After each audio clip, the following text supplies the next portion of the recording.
El 2 de julio hubo un enorme fraude electoral en México que fue en contra de la voluntad popular de millones y millones de mexicanos y mexicanas. El 2 de julio, a las 8 de la noche, comenzaron a darse los datos por parte del Instituto Federal Electoral de los resultados de la votación.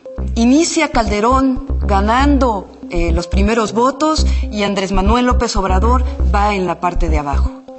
Alrededor de la 1 de la mañana, la gráfica de López Obrador, que venía subiendo, iba ya prácticamente a cruzar la de Calderón y de pronto a la 1 de la mañana comienza a bajar la de Andrés Manuel López Obrador. Increíblemente, al final del programa de resultados electorales preliminares, decía el Instituto Federal Electoral que con base en este programa de resultados, Calderón había ganado por alrededor del 1% de los votos. Entonces, López Obrador había venido subiendo y de pronto comenzaba a bajar. Este fue el primer impacto que tuvimos de que las cosas no estaban bien. El primer elemento que nos damos cuenta es que resulta que faltan más de 15,000 actas en los resultados electorales preliminares. Entonces el IFE que dice, es que son actas con inconsistencias. Y entonces dice que son 11,000 actas, alrededor de 11,000 actas con inconsistencias. Poco tiempo después entregan un programa a los partidos políticos y había 13,000 y pico de actas con inconsistencias. De tal manera que siempre la característica del Instituto Federal Electoral es que fue dando números que no coincidían unos con otros. El 5 de julio, cuando se hace el cómputo distrital, dice la ley que si un acta tiene errores aritméticos, necesariamente se tienen que abrir las urnas. Se tienen que abrir las urnas y recontar todos los votos. Sin embargo, el Instituto Federal Electoral, los consejeros del instituto y en particular el consejero presidente, manda una instrucción a los 300 distritos electorales y dice, no, que no se abran las urnas electorales. El 5 de julio se abre un pequeñísimo número de las casillas electorales. Hay que recordar además que el 5 de julio nos vuelven a engañar de una manera además brutal y yo diría que no tiene palabra. ¿Por qué? Porque de pronto inician ahora con que Andrés Manuel López Obrador inicia ganando la elección en el resultado del cómputo distrital. Y de pronto ahora, por ahí de las 2 de la mañana, las gráficas comienzan a cruzarse. Y entonces resulta que Calderón vuelve a salir en primer lugar y Andrés Manuel López Obrador en segundo lugar. Lo que ellos querían mostrar es que Calderón ganaba la elección de una manera absolutamente fraudulenta.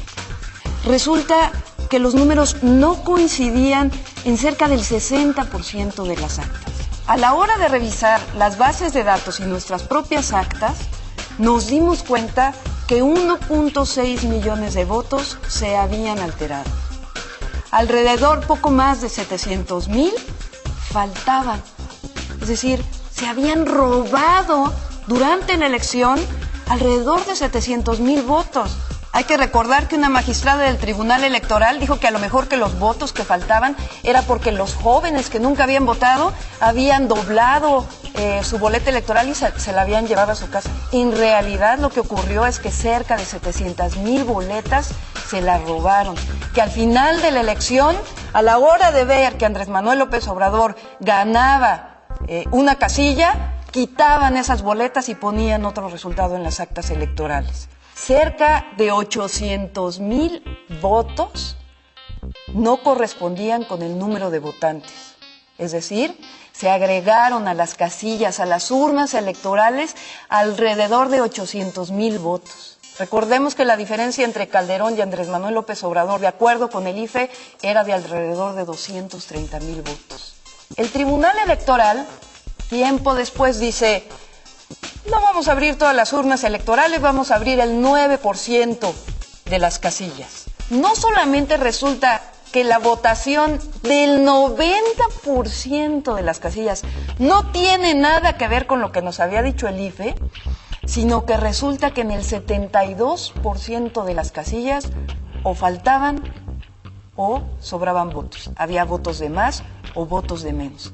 Fíjense, el propio presidente del Tribunal Electoral en aquel momento, en una de las sentencias que establece que se deben abrir las casillas, él mismo dice: Si a la hora de abrir las casillas nos damos cuenta que hay votos de más, esos votos son espurios. Nosotros demostramos que si se anulaban esas casillas en donde había votos de más y votos de menos, como dice la propia ley electoral que deben anularse, entonces Andrés Manuel López Obrador ganaba con cerca de 500,000 votos.